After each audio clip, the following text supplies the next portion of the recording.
Today will be a day to remember for the rest of your life.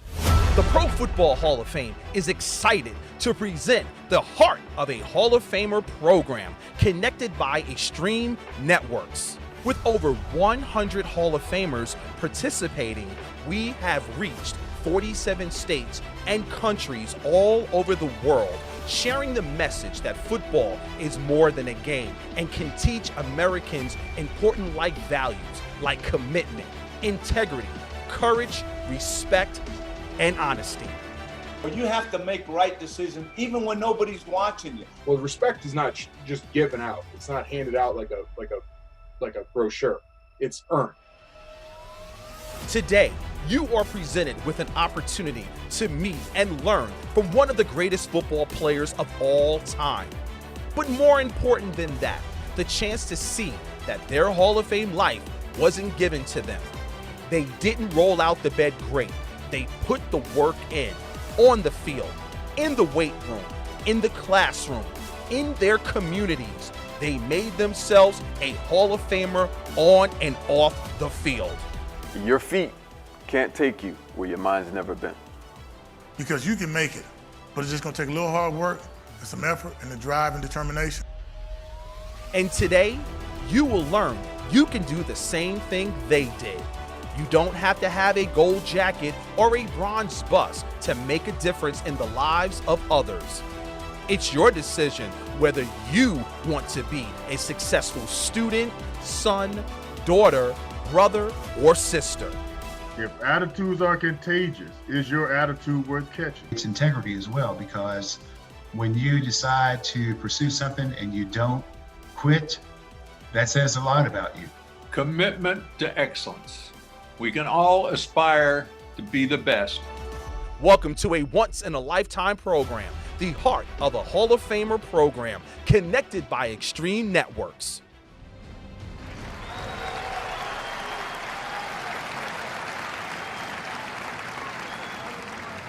The game of football is the greatest game in the world. There are few environments where a group of people of different upbringings, different backgrounds, different races, religions, and regions can come together and put aside every one of those differences for the common goal of putting the team together to win a game. The game of football taught me accountability, it taught me discipline, sacrifice, and selflessness. It developed in me grit, tenacity, and confidence. It challenged my faith, it grew my loyalty, it sealed my legacy. That journey that started 40 years ago on a European continent, it took me to the deep south, the northern corners of this great country and parts in between. The journey that encompassed many miles, many friends, numerous lessons, and a lifetime of memories. Today, that journey finally ends. Today, I stand at the doorstep of football immortality. I knock on this door and I tell all of you, I am home. Thank you guys very much. Thank you.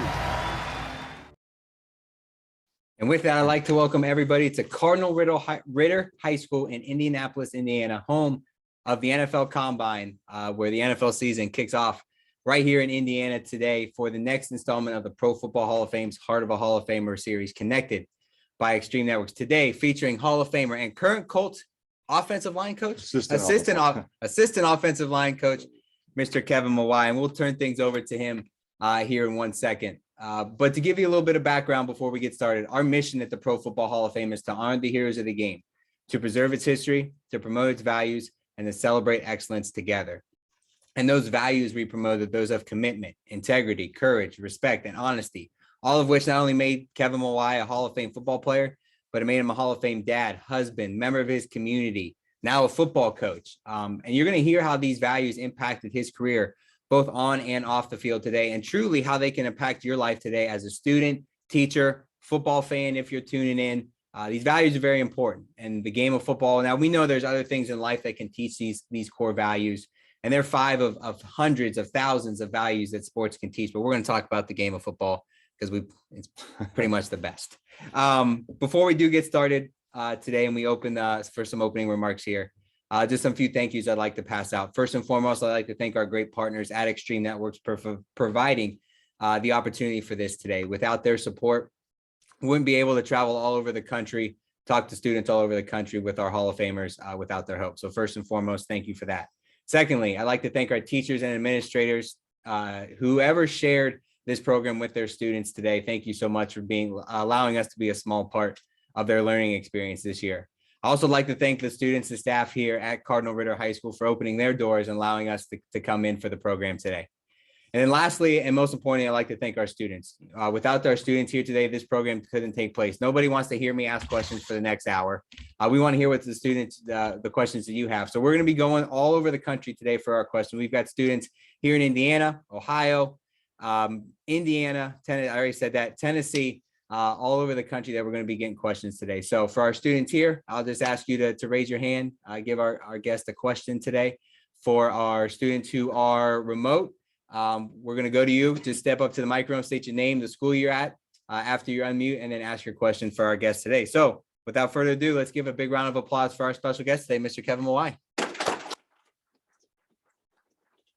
Anything you'd like to open the program up with today? No, I'd just like to say thank you to the administration and faculty here and the coaches at Cardinal Ritter for allowing us to be a part of this, for all the student athletes and leaders that are here in this room right now with us and those that tune in.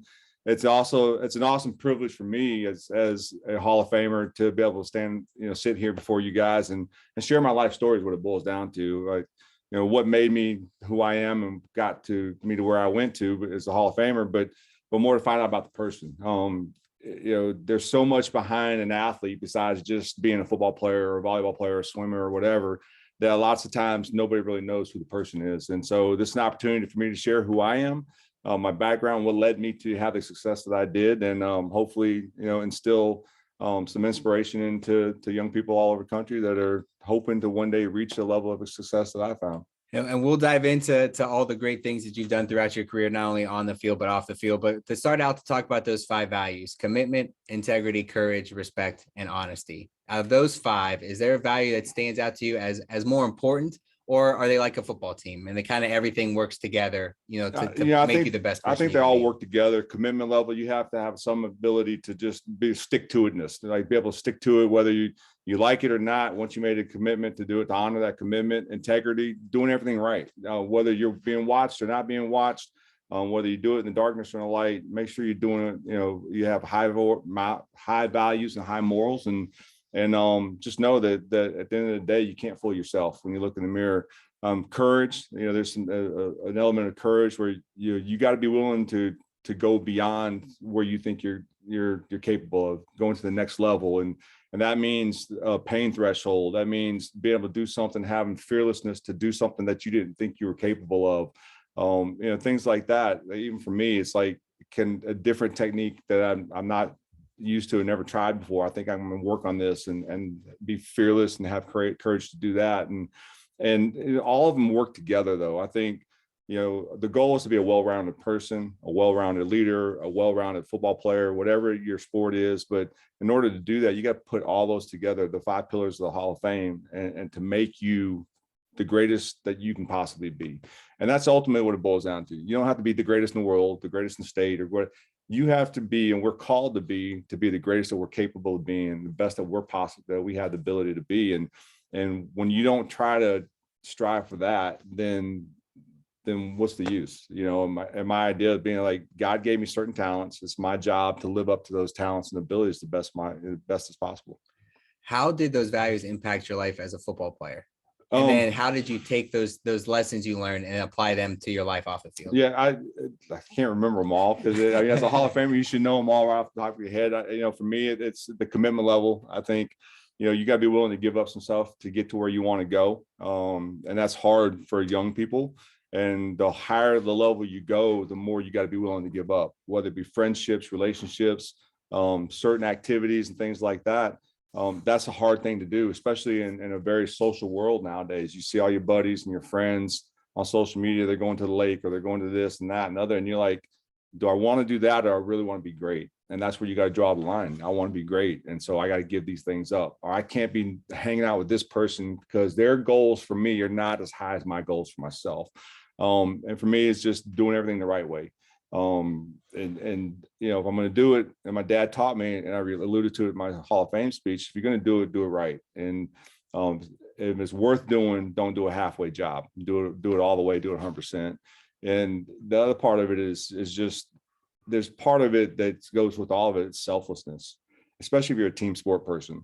What you do affects somebody else around you. I played center, and so every call I made affected all 10 other guys on the offense.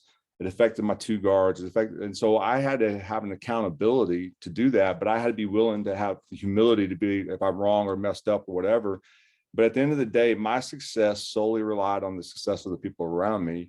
And I had to give of myself so they can reach their level of success. And so the selflessness aspect, I think, is one for me, is the biggest one, that you got to be willing to give in order to get. And for the selfish player and the selfish athlete and the selfish person, it's all about me, me, me. At the end of the day, you're going to be standing there alone, and you can't share that success. And so that was a big one for me.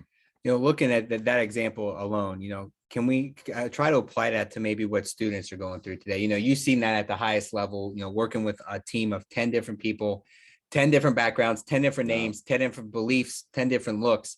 How do you take those lessons learned? You've seen the video talk about how important the huddle is. How do you take those lessons, and for a student in high school, kind of apply that to what they're going through? Yeah, I think the unique thing about football and other team sports, and those of you that play it, is like you're a team, and you're one gear that affects the next gear, and you're not just out there lone ranger in it. And it's a lot different than if you're a swimmer or an individual tennis player or anything like that. There's a level that there's somewhat of a team aspect to it, but you're competing against you and the guy across the net from you, or you and the guy in the next lane.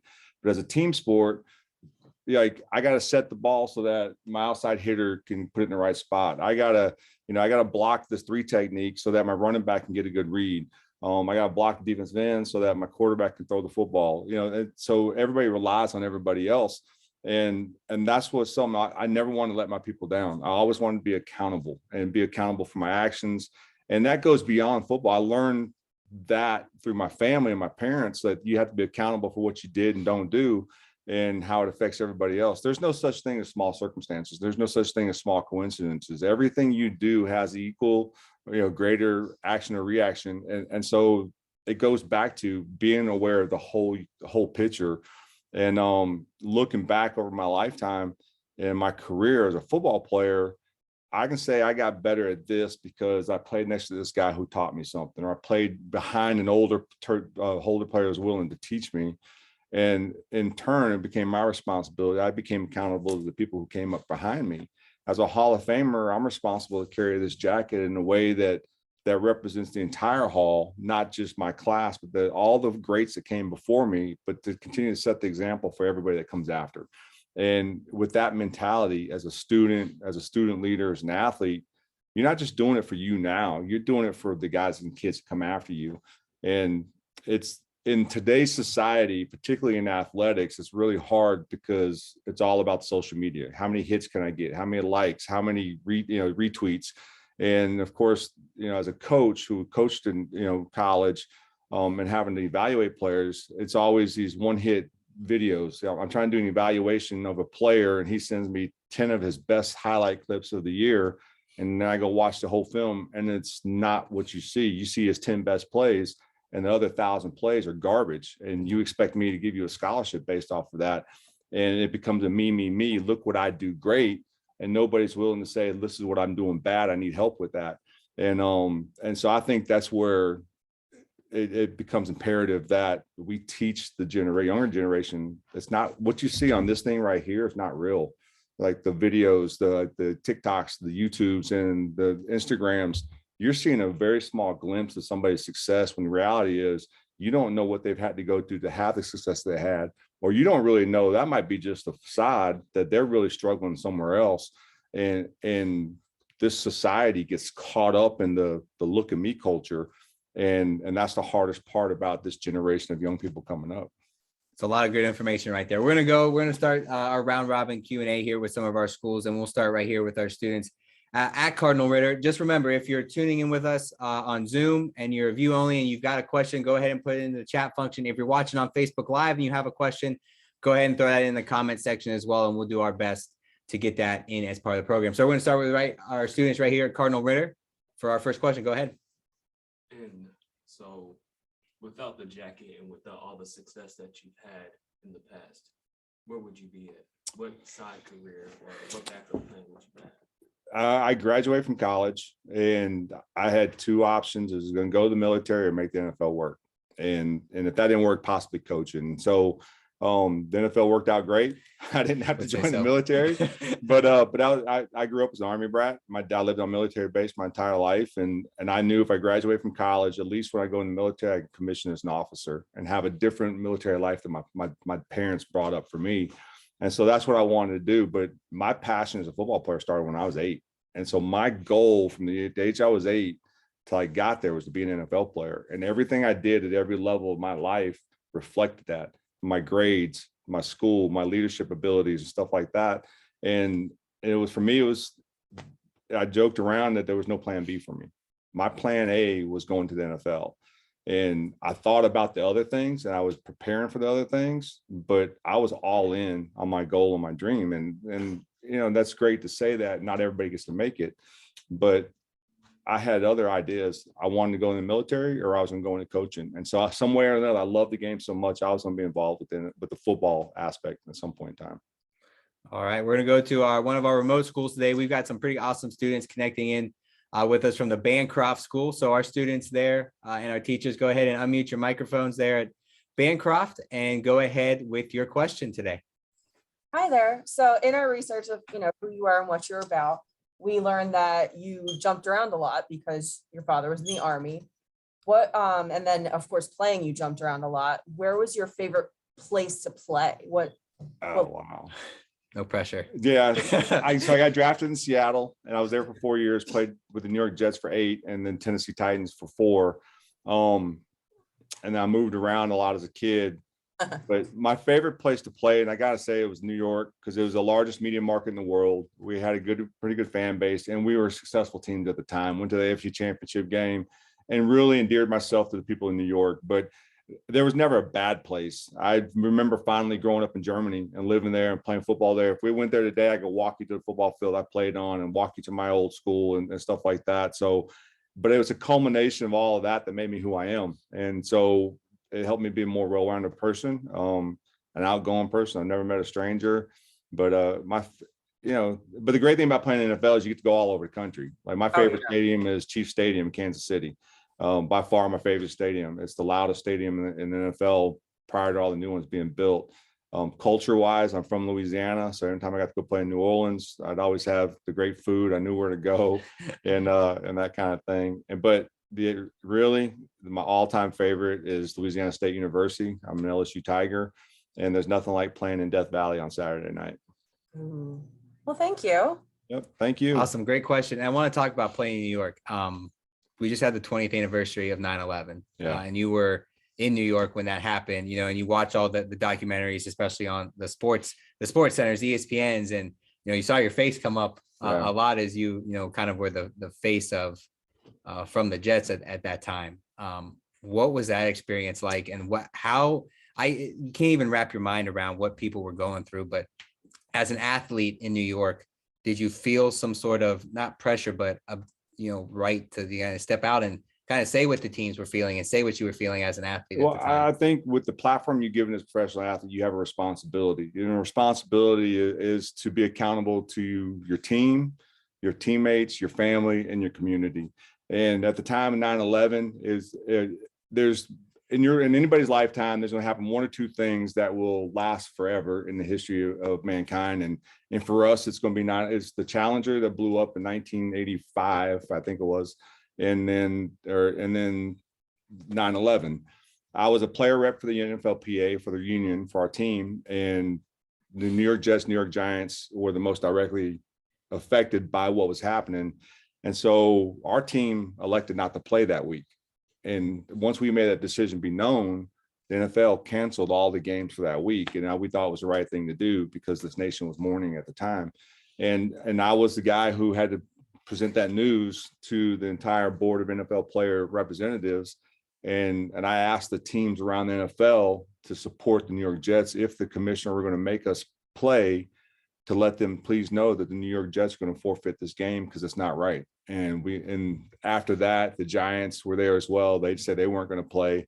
And then within 24 hours, the NFL canceled the league for that week. And so it's a fond memory, but it's a sad memory, but it showed how we have a voice as athletes that we can make a difference. And then of course we had the opportunity to go down to ground zero and really give support to the first responders and stuff like that. And even today, I've been back to 9/11, the memorial there, and it brings back a lot of good memories, but it brings back a lot of sad memories. Talk about the next week, because we see all this sadness, but that next week, that NFL season, it felt like there was no away game, there was no away team coming into the stadium. Yeah. What was the atmosphere like coming into that game the next week? I talk about in my speech, and you guys heard it, about how football is one of the few sports that brings all these different people of different backgrounds together. And for that week, football was that sport. And really, football is, baseball might be an American pastime, but football is the most popular sport in the United States. And it's the one sport that everybody can get behind.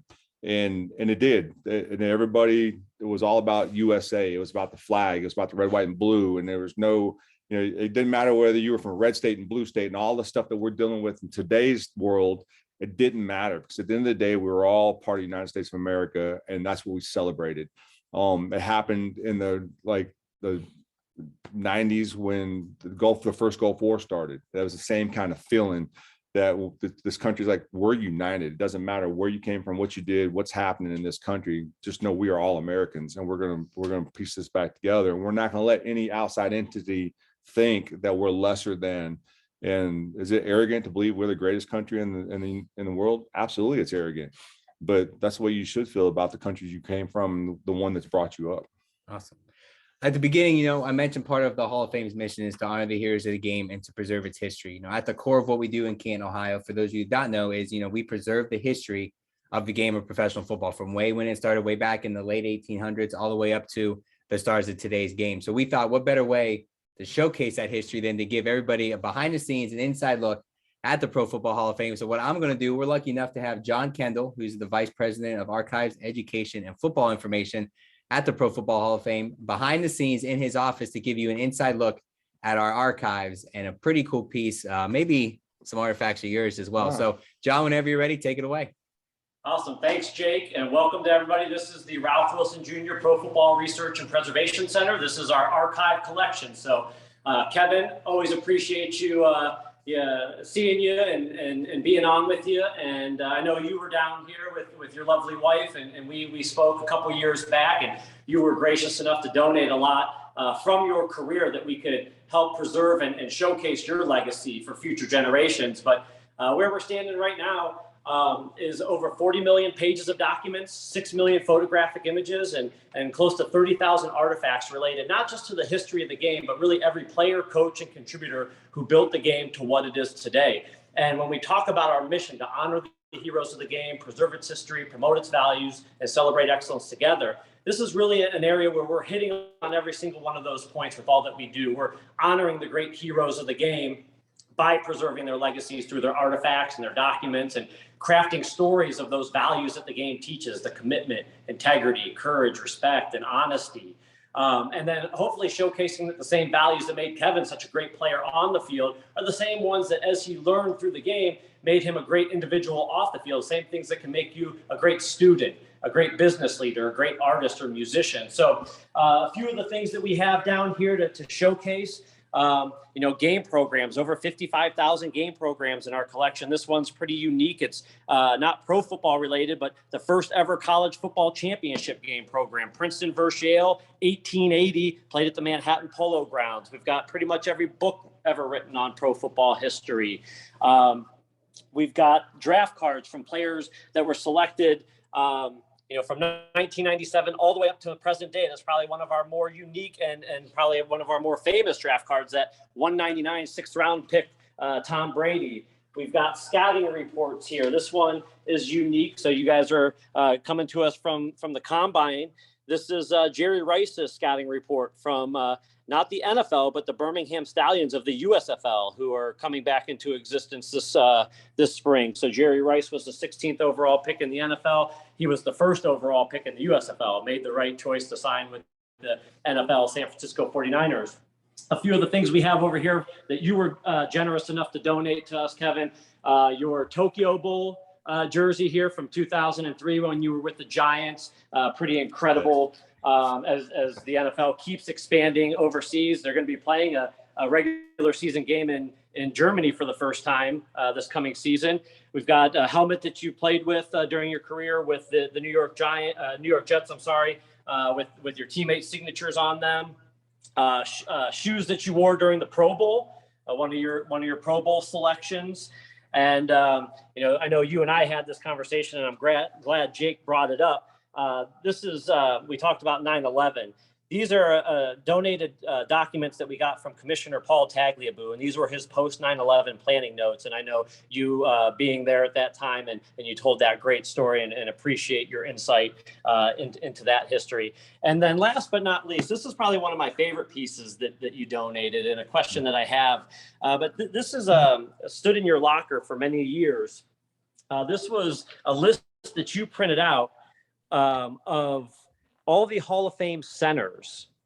And so my question to you would be, could you tell us a little bit more about this piece of paper, why maybe you put it in your locker? And then two, how important do you think setting goals were in your success? Yeah.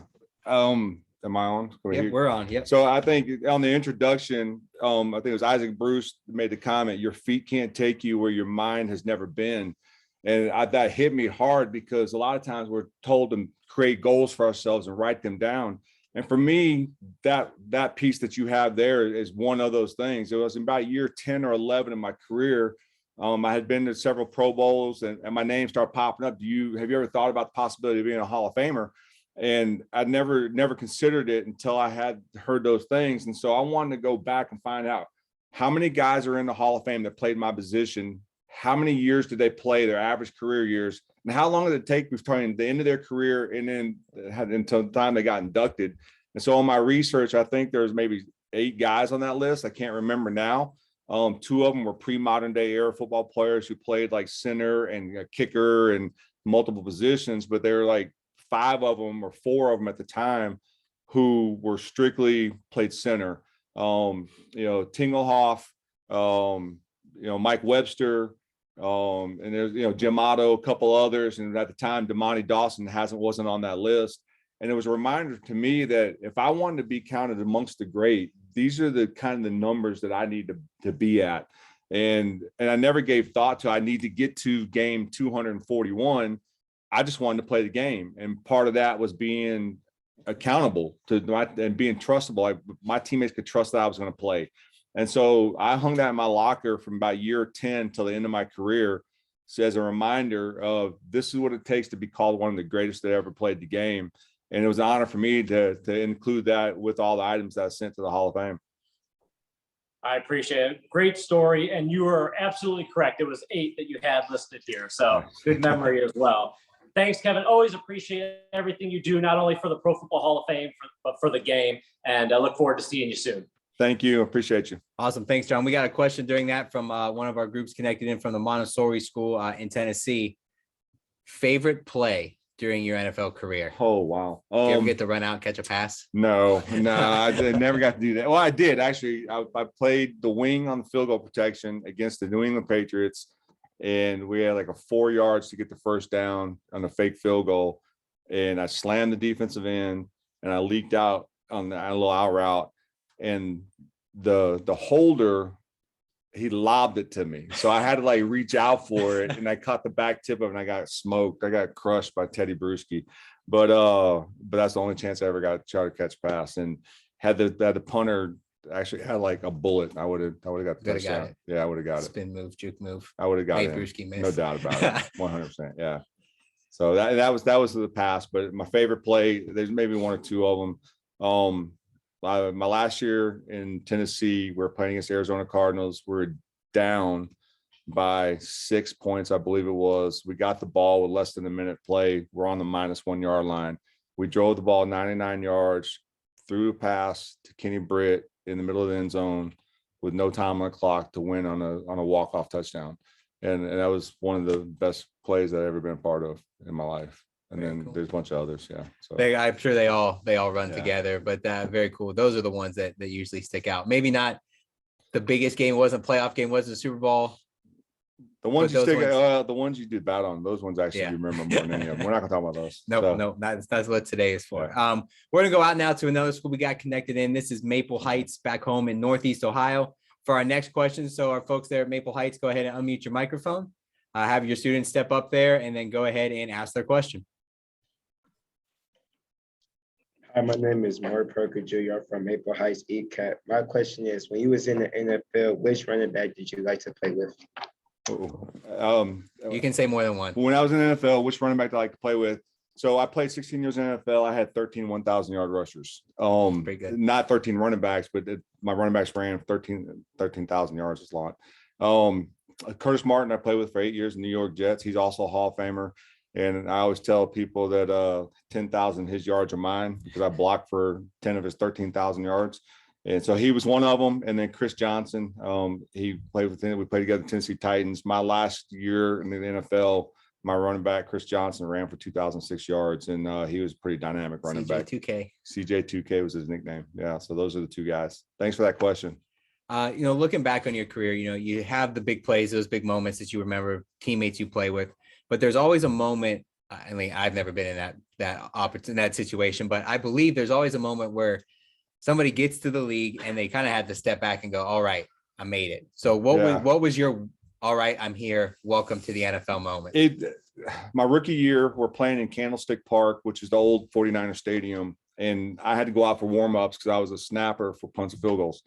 So I'm going out there, and Steve Young, who most of you guys don't even know who he is, was throwing to Jerry Rice in warmups.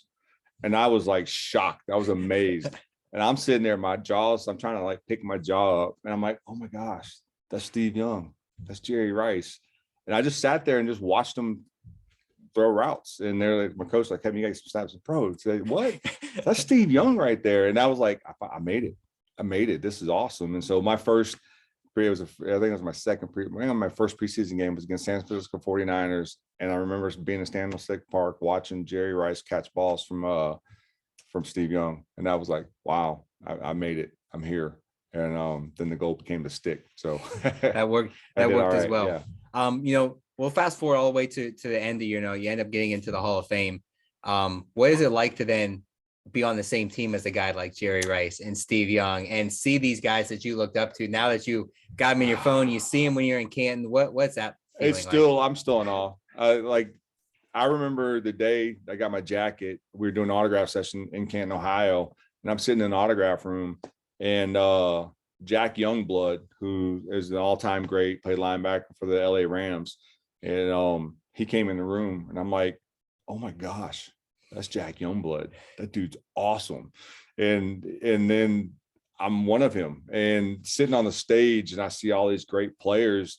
Like I idolized Anthony Munoz as a player in college, and he's a Hall of Famer from Cincinnati, Ohio.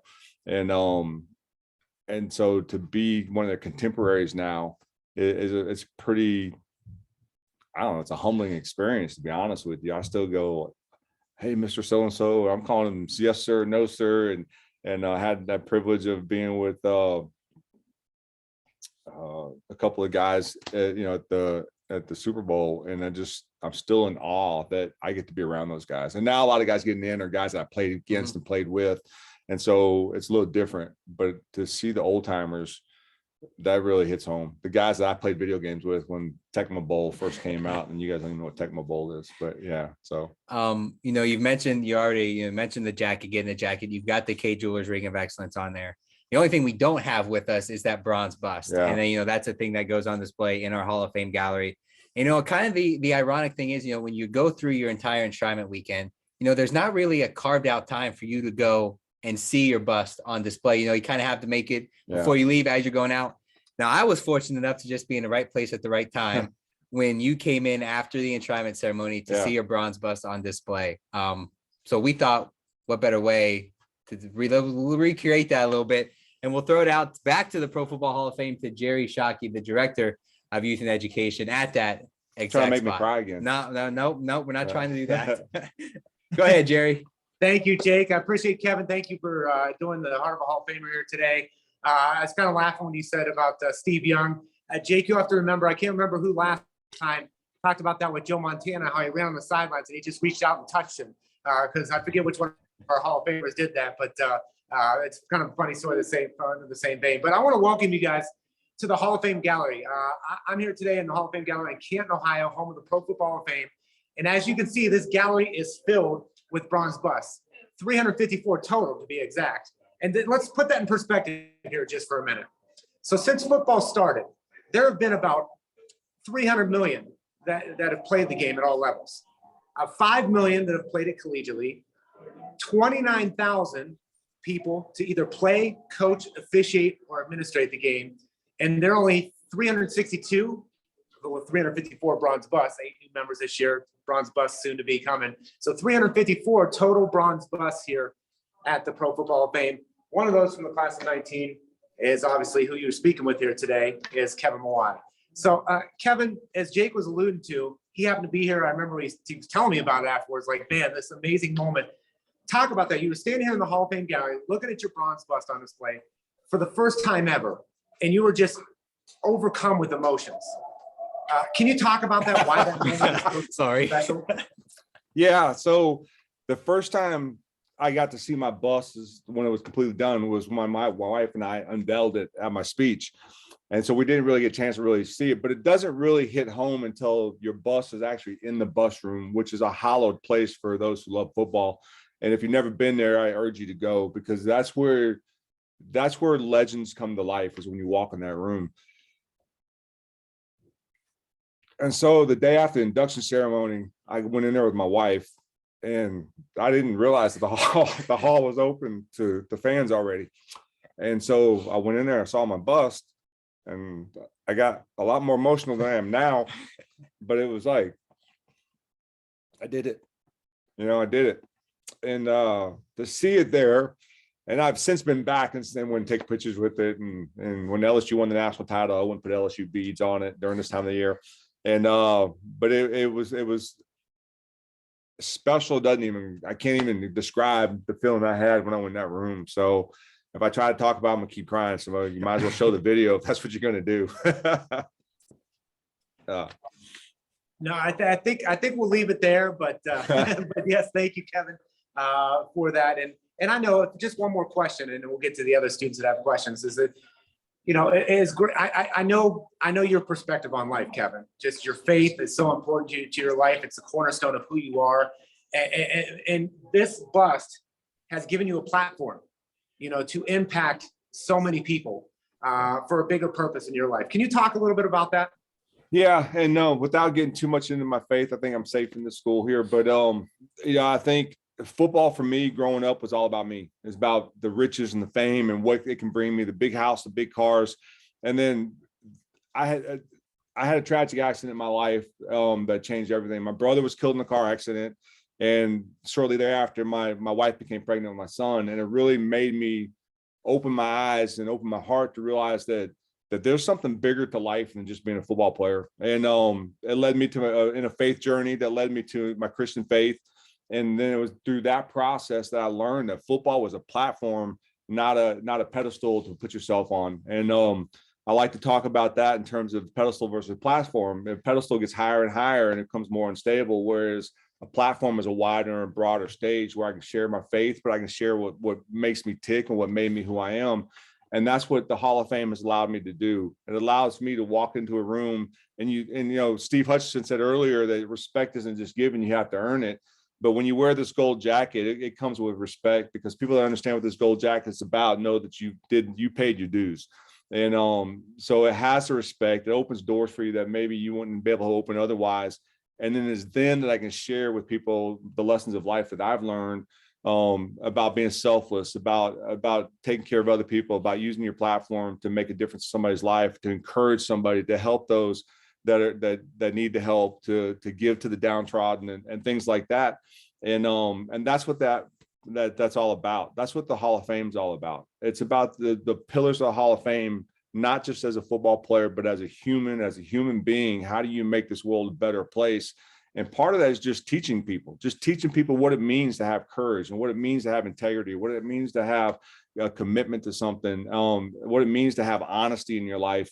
And because so much of that is missing, And that's what it allows me to do. It's a platform to allows me to come into a school here in a city that I just moved to and be able to share with these young people and people on the computer that there's more to my life than just being a football player. And I've been through tragedy, I've been through hurts, I've been through pains, I've been through loss. And all those different things make me unique that might be able to touch somebody else. And everybody has a story. Everybody's story is different. Everybody has different things, but understanding that this Hall of Fame thing is just a platform to share my story. All righty. Thank you, Kevin. Appreciate it. Jake, I'm going to send it right back to you, buddy.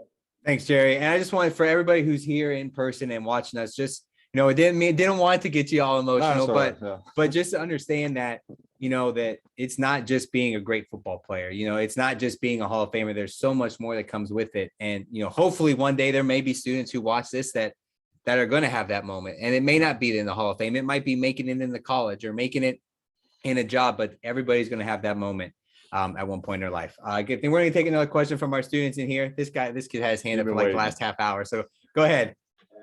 As an offensive lineman, when your defense is on there, like, who do you think is like watching like offenses? Who do you think is the best wide receiver you ever watched?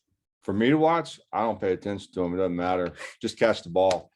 But I played with some great ones. I played with Keyshawn Johnson. I played with Wayne Corbett, who's one of the best slot receivers I've ever been around. I played with Joey Galloway, who's from Ohio State and New York. We played together in Seattle. But all time, Jerry Rice, Chris Carter, are guys like that. Randy Moss, they're all Hall of Famers. But as an offensive lineman, I didn't care. I was more worried about the guy behind me than the guy that was down the field. And my job was to protect the quarterback. And as long as I'm protecting him, then whoever that receiver is, he has a chance. So that was my mentality as a player. I got a question coming in from one of our view-only schools. This is from Assumption School out in California. Played for 3 different organizations, all of which have different cultures, different ways they do things. How did you deal with kind of adapting to each of those different cultures every time you were with a new team? It was easy for me because I grew up in a military family. I was born in Savannah, Georgia. I lived in Washington State.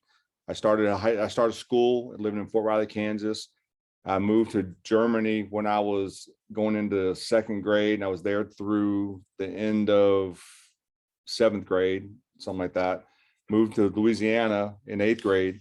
And so I've lived in 5 or 6 different places. So the ability to adjust and adapt to new surroundings and new people became pretty natural for me. Went to LSU, had to make some new friends. And then, of course, so that made it easier when I got to the NFL. But the thing about the uniqueness about sports is as long as you play the sport, there's somebody else that you can connect with. You walk into a new school, if you're a football player, you're going to connect with football players. If you're a volleyball player, you're going to connect with the volleyball players. Now you got to earn and keep, and you got to earn the right to be a part of that team. But sports is an equalizer like none other because there's always a group somewhere that allows you in. And so for me, going from LSU to Seattle, I was drafted. They had no choice, but there was never a stranger. And that's my personality. I think, I met some of the coaches here that this is who I am. I'm open. I'm nosy. I want to know about your life. I want to know about you as a person. And I think when you have that attitude, then it makes things easier in the transition from one place to another.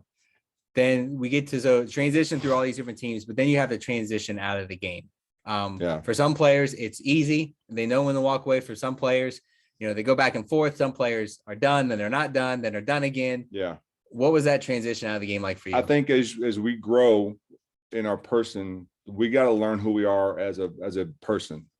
And my person, who I am, is a dad, a husband, a father, a friend, a leader. But I'm that off the field and not just on the football field. And so I learned how to separate myself, Kevin Mawae, the person, versus Kevin Mawae, the football player. The football was my job, and it was my passion. It was my job, but it's not who I am. Because I can attest to that in saying that, like, who you see here in front of you laughing, joking, crying is not the person you're going to meet on the football field. Everybody's like, God, you're so mean on the football field, but you're such a nice dude. All you do is smile. But I learned how to separate myself. I am not defined by what I do. None of us are defined by what we do as a sport or a job or anything. You're defined because God said you are who you are. And that's what I believe. And God said, you've been created in my image. I'm perfect in every way, and I have faults.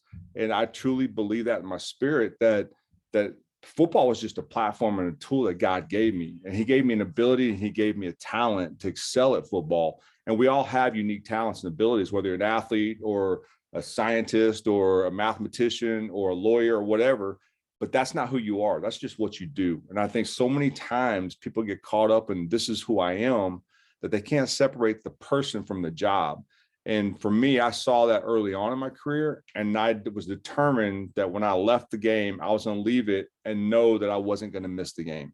And I did. I walked away. I had an opportunity to go back. I knew it wasn't right. And I believe God released me from the game. And so people ask me, do I miss playing? The answer is absolutely no. I miss being around the game, but the game didn't define who I am as a person. You can talk to my son about who I am. He'll never mention football. You talk to my daughter, she'll say, my dad played football, but this is who my dad is. I would rather be known for being a great father and a great husband and a great friend more than I would ever want to be known as a great football player. And I've been married 29 years. I got two college, well, both my kids graduated from college recently. And that to me is more important than anything I could ever do on the football field. And I think that's the difference for those of us who know who we are outside of the game, to be able to walk across a white line and not miss the game. Very cool. Very cool. You know, your career does end, but like a lot of people, you know, that itch to be in the game doesn't leave. You know, you went on to do some stuff at the high school level in Tennessee, coach both at the pro level as well as the college level. So what's the biggest difference from your time at Arizona State versus your time right here in Indy with the Colts now? I don't have to recruit, but yeah, it's all ball. It's a job. And when you get to the NFL, I thought it was what you saw on Super Bowl Sundays. It was the glitz, the glamour, the confetti, the fine cars, and the big house. And because of where my life took me, I realized that that's just stuff that the football allows me. But it's the job. I go in as a player. I clocked in at 7:30. I go clocked out at 5:30 at night, and I went home and became a father. As a football coach, I come in, I do my job, I help guys get better, and then I go home, and it's still the same thing. I separate myself. I'm the husband, but I'm a football coach. But my desire is to get back to the game. I got so much out of it, both financially, emotionally, and it built me as a person that it's my opportunity to give back, whether it be a college student or a pro person or whatever, to give back to the game, to teach a young football player that comes in the NFL. You can walk away from this game and never have to work again the rest of your life. You can be in this game and still be a great person, a great husband to your wife, or you can still raise kids and be involved in their life. And that's what's more important. And that's my opportunity to give back in a way that helps them realize who they are, who God has made them to be in a special way. And we're in Indianapolis, like we mentioned at the beginning. Today actually kicks off the NFL Combine, which kind of jumpstarts the NFL season. So I want to kind of approach it from what you're going to do this week as a coach. But first start, what was your experience like as a player going through the Combine? So I came here in Indianapolis in 1994 was my NFL Combine. And it was what it's all the horror stories you hear about it as a player. That's what it is. It's the largest job interview of your life. You'll never have one like this again. They put you on parade to see your body, to do your measurements, all this kind of stuff. You go through, a microscope in terms of your injuries, in terms of your personality, in terms of, what you did way back. You find out later that the college coaches and scouts, called your high school coach. I worked at Dairy Queen High School. I found out that they called my Dairy Queen manager. What kind of person was he? What kind of employee was he? Because they're going to invest so much money into you that they want to make sure that they're bringing the right person into the thing. Because you don't just represent you. You don't represent just the team. You represent the NFL Shield, and that's a big difference. And so they want to make sure if I'm going to give this guy, a few $1 million, I want to know that he's not going to be on the headlines on Friday night because he got arrested, doing something silly or doing something stupid. And so I understood that when I got to the NFL and when I went to the Combine, but to go through the medicals, every nick that you ever had as a college and high school player is gone over again and again and again. And then at that point, you just hope you do your best you can on the field drills and stuff like that. So I've been here a couple of times post player to go watch some of the drills and stuff like that. And it never fails. There's going to be somebody that goes through this process in the next couple of days that made some poor decisions leading up to this, and it's going to reflect on them, and it's going to reflect on their draft status and things like that. I can't stress it enough that this is a job interview, and guys that don't understand that don't last long in the NFL. How important is this event? You know, we see it as this event where all these great athletes are coming, they're testing. We see, you know, we're going to see the 40 times. We're going to see the broad jumps. We're going to see the wide receivers run the gauntlet. But how important is it for the player 298 who just made the cut, who's here from the small division 2, small division 2? How important is this event? Well, you say the player number 298, they got the last guy in the draft or whatever, but he might not even been invited to the combine. And that's the thing about this is like, the scouts and all them, they do the best invite what they consider the cream of the crop of college athletes. There's 300 something kids here, but there's a couple thousands, tens of thousands of college players across the country. To be one of the 300 that get invited to it, you're one of the small few.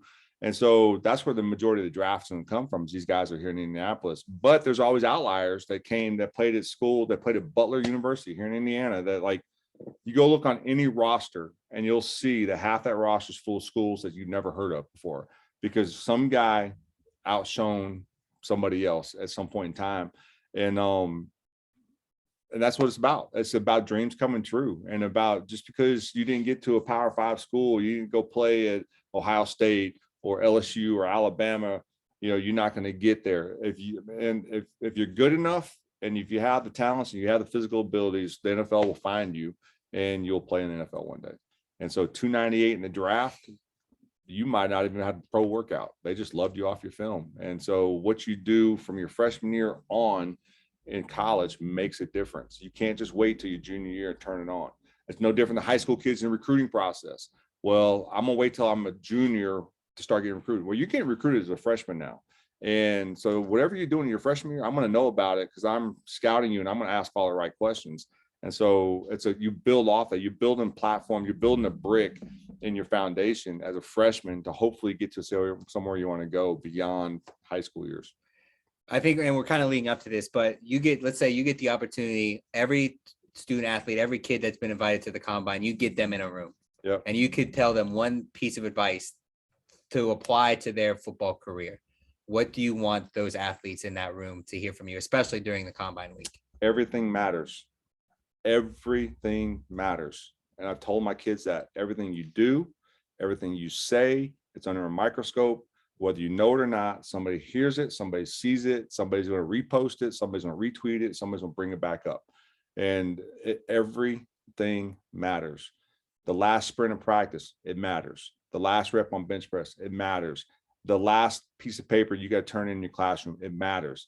Everything matters. And everything is an attestment to who you are as a person. It attests to your character. It attests to your commitment and your integrity. Everything matters. And that's the one thing I would tell people, because some guys just come in, I'm just going to come in there, I'm watching numbers. Don't count the numbers, because you might find yourself being counted out. But every rep counts. And that's the thing, guys, young guys, I'm not getting enough reps. Well, how many reps you got? I got 5. Well, all 5 reps matter. They all count. And that's the one, even you young people are watching this. Everything you do matters. It affects somebody negatively or it affects somebody positively. You got to decide what are you going to do and how you're going to affect other people. And that's the decision you got to make. And that's the one thing I would encourage anybody to understand, that everything you do and everything you say makes a difference in somebody else's life. So now we fast forward to where you're at now, coaching with the Colts, getting to see the other side of the NFL Combine. So don't have to dive too far in, but kind of a 10,000 foot view of some of the things you do this week, and maybe the one thing you're looking forward to the most. Yeah, fortunately for me, I don't have to do character evaluations. That we have a department that does that, and then what that means is who they are off the field. Do they work hard? Do they, are they accountable and stuff like that? I do this week. It's all about evaluations. I'll evaluate anywhere from 15 to 30 college prospects and give them a grade on what I think and where I think they fit in with our program. Is he a guard? Can he play guard tackle? Is he just a center? Can he be a swing guy? So I'll evaluate that. And as they go through their workouts, we'll evaluate their movement, athletic ability, and things like that. I'll have an input on that. And And then I'll sit down over the course of the next 4 days. I will informally interview probably 20 guys that are going to be at the combine. And it's football IQ. How smart is this guy? Can he identify defenses, fronts, and stuff like that? And then eventually, if he makes the next cut, then we'll dive into who he is as a person and what makes him tick on the football field and things like that. But the biggest part of it is character. If he can be the greatest athlete, but if he's going to come in and make turmoil in our locker room, we're not going to take him. And it just goes to show everything we've talked about today, how important that piece of character is. And I was just going to ask the question is, you see the skills, and obviously you're going to see guys who run 4.2s, 4.3s, but if they're a cancer in the locker room, how important that character is. Who wants to be around them? Nobody wants to work with the guy. Nobody wants to coach the guy. Now I'm not saying nobody, but every team's different. Every team values something else. There's some team. I just want dudes that can play ball in my locker room, but my locker room, I have no unity. It's disjointed. I have no leaders, or I have a bunch of great guys that aren't good football players, and that's not good either. So you got to find that balancing act in the middle. And but I've found, and I've been a part of teams that were, when we had good people in our locker room that were good players, we had better teams. And Bill Parcells, the former coach of mine, Hall of Famer himself, he made the comment that when your best player is the best person on your team, then you have a chance to be a good team. But when your best player is the biggest turd in the locker room, it's just going to cause division amongst the ranks. And so you got to choose as a coach which is most important for your program. A lot of great tips today, a lot of insight to, what it takes to be a Hall of Famer, but more importantly, what it takes to be a great person, off the field, outside the game. I know we just went through, the whole idea of, how everything matters, every moment matters. But one last piece of advice for all of our students in here, all of our students tuning in, myself, when we walk out these doors today, what is one thing you want us all to take away? Oh, man, how do you do that? You know what? The thing I would say to everybody that's here and listening and watching is everybody's been created differently and everybody's a unique person. And the goal is not to be the best ever. The goal is to be the best you're capable of being. A piece of paper that's also in the Hall of Fame of mine, I hung in my locker since the day I was a freshman in college. And there's a quote by the great John Wooden, Hall of Fame basketball coach. It says, "Success is a peace of mind, which is a direct result in self-satisfaction of knowing that you did the very best that you're capable of doing." Nobody's asking you to be the greatest in the team. Nobody's asking you to be the greatest person. Everybody's just asking you to just be the best person you can be. Whatever that takes, whatever that means, whatever that does, be the best person you can be. And when you do that, good things happen. And good things happen to good people. Good things happen to bad people. Bad things happen to good people. But at the end of the day, my challenge to you is be the best that you can possibly be. And don't try to measure up to everybody else. Because the only measuring stick that matters is the person that you look at when you look in the mirror every morning. And that would be my last thing. That's pretty good. All right. With that, we're going to wrap up this installment of the Pro Football Hall of Fame's Heart of a Hall of Famer series, connected by Extreme Networks, with class of 2019 Enshrinee Hall of Famer Kevin Mawae. Kevin, thank you so much for being a part of this program. We know this week is a busy one for you.